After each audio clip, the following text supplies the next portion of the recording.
Ano ba yung naging buhay niyo ng tatay mo? Nako, Diyos ko. Parang hindi kami anak. Ako lang Ako lang ang nakatanggap ng walang kasintinding pananakit.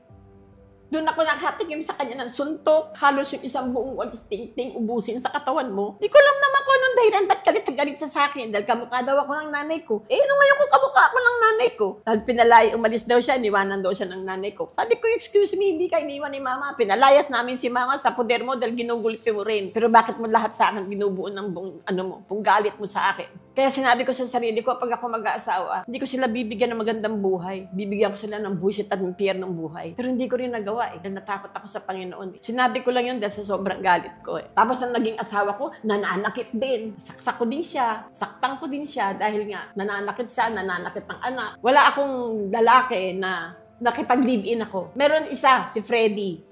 Marami namang Freddy. Kahit malaman niya, may asawa, alam naman ng asawa niya to, si Freddy Varias. Yun, minahal ko yun. Minahal niya kami, lahat, pamilya, mama ko, anak ko, binahaya ko, binukod niya ako. Magtataka ka, 3 araw. Ito, di ba, may 1 linggong pag-ibig. Ito, 3 araw na pag-ibig. Ganon kadali.